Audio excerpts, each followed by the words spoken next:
Hello friends, मैं हूं doctor Himanshu A&H physiotherapy से।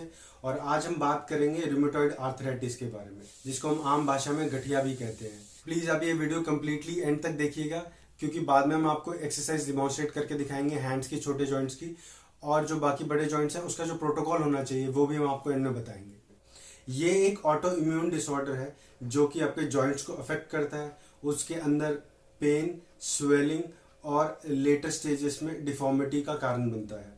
ये कंडीशन मेजरली जो जॉइंट्स की लाइनिंग होती है उसको अफेक्ट करती है, और उसकी वजह से ये सब सिम्टम्स प्रोड्यूस होते हैं इसके अंदर, पेन, स्वेलिंग। और जब बोन का इरोजन होना स्टार्ट हो जाता है बाद में, तो फिर डिफॉर्म भी हो जाते हैं जॉइंट्स। ये इनिशियली स्मॉल जॉइंट्स को अफेक्ट करता है, जैसे कि आपके हाथ के जो जॉइंट्स होते हैं, उंगलियों के जो जॉइंट्स हैं, और धीरे धीरे फिर बड़े जॉइंट्स में, यानी कि आपके elbow joints, knee joint, shoulder joints में प्रोग्रेस करता है। तो ये ऑटो इम्यून का मतलब क्या है? ऑटो इम्यून का मतलब है कि जो आपकी बॉडी का इम्यूनिटी सिस्टम है वो आपके जॉइंट्स को ही टारगेट कर लेता है और उनको अफेक्ट करना स्टार्ट कर देता है। रूमेटॉइड आर्थराइटिस एक ऐसी कंडीशन है जो ना कि सिर्फ आपके जॉइंट्स को अफेक्ट करता है, बल्कि आपके स्किन, हार्ट को, किडनीज को और भी सिस्टम्स को भी अफेक्ट करता है। ये कंडीशन ज्यादातर फीमेल्स में पाई जाती है, और जेनेटिक फैक्टर भी इसमें बहुत इंपॉर्टेंट रोल प्ले करता है। यानी कि अगर आपके पेरेंट्स या ग्रैंड पेरेंट्स में ये कंडीशन प्रेजेंट थी तो आप भी प्रोन हो जाएंगे इस कंडीशन के लिए। और जो एज ग्रुप इफेक्टेड होता है वो ज्यादातर 30 to 50 ईयर्स की फीमेल्स का एज ग्रुप सबसे ज्यादा इफेक्टेड होता है।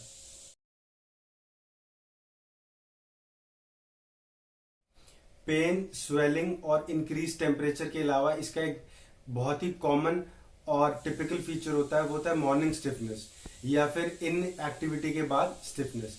यानी कि जो आपके जॉइंट्स होंगे, जब आप सुबह सोकर उठेंगे या फिर कुछ देर रेस्ट कर लेंगे, तो उसके बाद उनके अंदर बहुत ज्यादा स्टिफनेस हो जाती है। इसके अलावा थकान, बुखार और भूख न लगना, ये भी सिम्टम्स प्रेजेंट होते हैं कुछ पेशेंट्स में। एक और इम्पॉर्टेंट पॉइंट है आरए के बारे में, जो होता है फ्लेयर अप्स, यानी कि कंडीशन बीच बीच में बहुत ज्यादा एग्रेवेट हो जाती है, यानी कि स्टिफनेस और पेन बहुत ज्यादा बढ़ जाता है।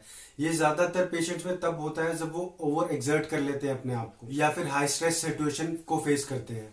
तो इसको काउंटर करने के लिए कुछ चीजें हैं जो हम एडवाइस करते हैं। हॉट एंड कोल्ड थेरेपी, जो भी पेशेंट को कंफर्टेबल लगे वो उसको करनी चाहिए।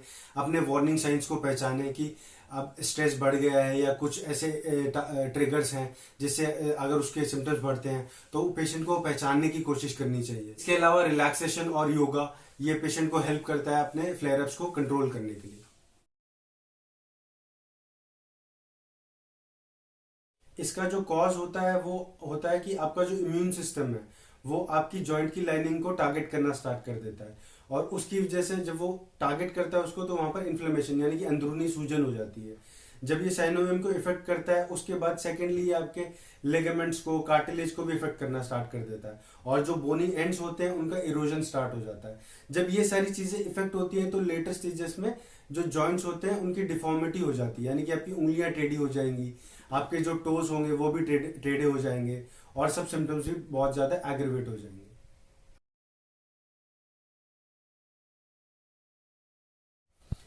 30 से 50 साल की फीमेल्स, स्मोकिंग करना, एक्सपोजर टू सिलिका या एबेस्टॉस, ओबेसिटी, ये इसके कुछ रिस्क फैक्टर्स होते हैं। ऑस्टियोपोरोसिस यानी कि हड्डियों का कमजोर हो जाना, ये रूमेटॉइड आर्थराइटिस इटसेल्फ और जो इसकी जो मेडिकेशन होती है वो दोनों ही इसको कॉम्प्लिकेट कर देती हैं। रूमेटॉइड नोड्यूल्स यानी कि ऐसे बम्प्स बन जाते हैं सॉफ्ट टिश्यू के अंदर, जहाँ पर प्रेशर पॉइंट्स होते हैं, जैसे कि आपकी एल्बोज हो गई या रेस्ट हो गए, यहाँ पर ये प्रेशर बम्प्स बन जाते हैं और ये आपको इरिटेट करते हैं। ड्राई आइस और dry mouth, carpal tunnel syndrome, heart complication, lung fibrosis, ये कुछ और कॉम्प्लिकेशंस होते हैं लेटर स्टेजेस में। इसके साथ साथ अगर सर्वाइकल स्पाइन भी इन्वॉल्व हो जाए तो न्यूरोलॉजिकल सिम्टम्स प्रेजेंट हो सकते हैं, यानी कि आपके आर्म्स के अंदर टिंगलिंग, नमनेस, ये भी होना स्टार्ट हो जाता है, जो कि एक सर्वाइकल सिंड्रोम के टिपिकल फीचर्स होते हैं। वो भी कुछ पेशेंट्स में प्रेजेंट होते हैं।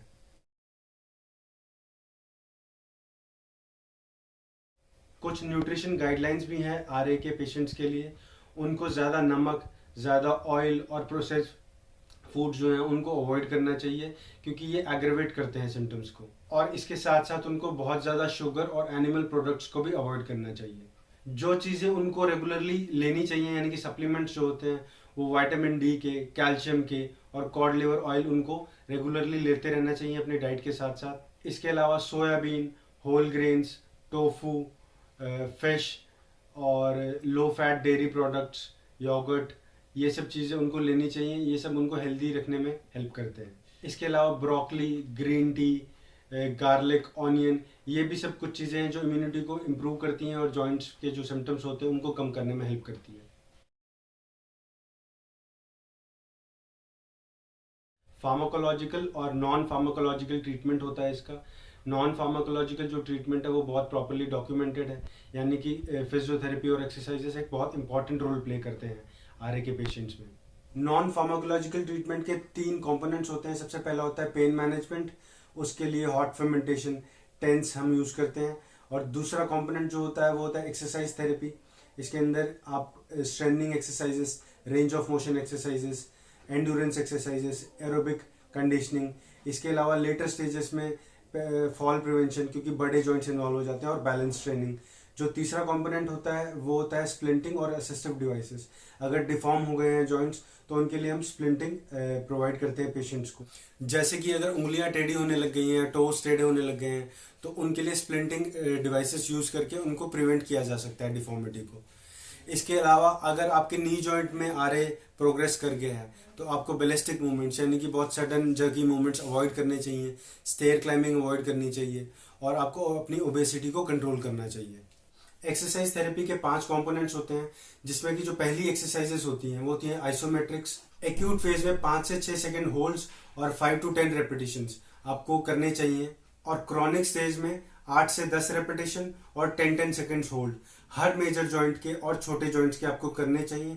और आपको कोशिश करनी चाहिए कि हर सेकेंड या थर्ड डे पर आपके सारे जॉइंट्स रिपीट हो जाएं।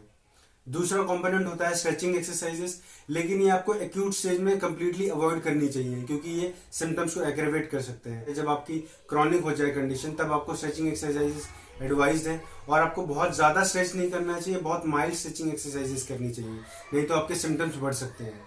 तीसरा कंपोनेंट होता है स्ट्रेंथनिंग एक्सरसाइजेस। ये आप माइल्ड से मॉडरेट वेट ट्रेनिंग कर सकते हैं इसमें, और आपको हर मसल ग्रुप के, जो भी मेजर मसल ग्रुप है, उसके 8 से 10 रेपिटेशन आपको करने चाहिए हफ्ते में 3 से 4 बार। चौथा जो कंपोनेंट है एक्सरसाइज थेरेपी का वो है एरोबिक कंडीशनिंग। इसमें आपको अपने हार्ट रेट को बहुत ज़्यादा नहीं बढ़ाना है। आप कोशिश करिए कि वो 1/3 या 50% इंक्रीज हो जाए, और आपको एरोबिक कंडीशनिंग हफ्ते में 3 से 4 बार करनी चाहिए। इसमें आप कोई भी एक्टिविटी पिक कर सकते हैं। कोशिश करें कि आप स्विमिंग कर पाएं, साइकिलिंग कर पाएं, क्योंकि ये बहुत ज़्यादा इफेक्टिव होती है आरए के पेशेंट्स में। जो लास्ट कंपोनेंट होता है वो होता है बैलेंस और फॉल प्रिवेंशन एक्सरसाइजेस। ये लेटर स्टेजेस में इनकी जरूरत पड़ती है, जब मेजर बड़े बड़े जॉइंट्स इन्वॉल्व हो जाते हैं बॉडी के।